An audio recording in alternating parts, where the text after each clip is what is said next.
instructors, it's Christine here with your strategies and tips to lead successful group fitness classes and avoid burnout.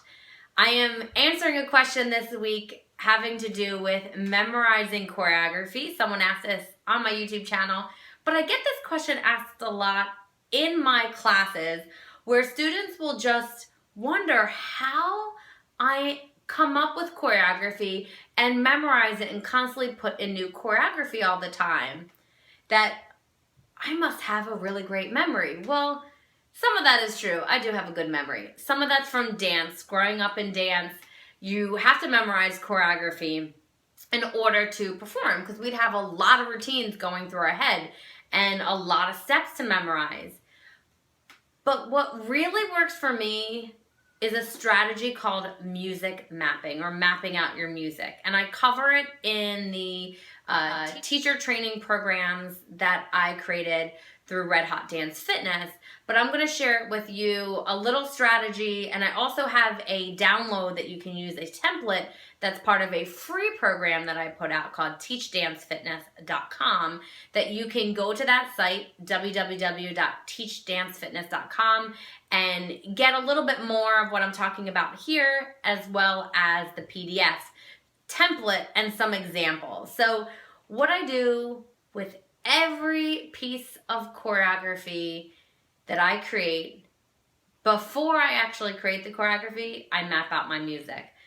So say I take a particular song that I hear on the radio, or it's a new song that just came out by a particular artist.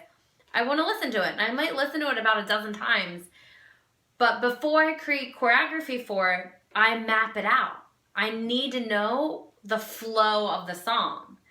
And once I do that, it's so much easier to remember the choreography, because I'm not remembering 4 of these steps and 2 of these steps and 1 of these turns and it's so overwhelming to think of it as 30 or 300 steps rather than just 3 sections, 3 patterns.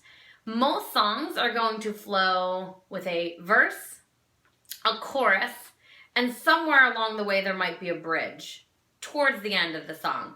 And typically there's an introduction, an intro, some maybe instrumental music in the beginning before the verse starts. Now, this is just the typical song, and all songs are slightly different, but if you know that going into it, it's much easier to kind of hear songs and understand the flow.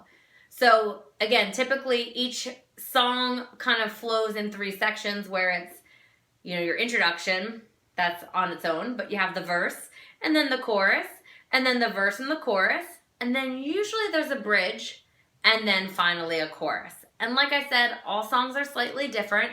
Not all songs follow the same pattern as well, that you may have 4 8 counts in the verse, and then 4 8 counts in the chorus, but then the next verse may only have 2 8 counts. So again, the very first thing I do before I choreograph is I map out my music. I take out my template and I just write out all the measures, all the beats, and just know where the nuances are as well. So I know kind of the lyrics, I know the powerful points of the song, but just I get an overall roadmap to the song. And then once I do that, I'm better able to create choreography. And if I'm learning choreography that someone else created, whether in a pre-choreographed program, and I used to do this with body pump as well, when I used to teach that program, I map out my music so I could have that overall picture, so that way I could just plug in the exercises, and it was so much easier to memorize. So now I can memorize choreography really simple, as well as in a class if I ever get off on my choreography, because let's face it, something happens in the class that distracts you, and then all of a sudden where were we at in the choreography? Because I know my song so well, I can jump right back in and I don't have any problems.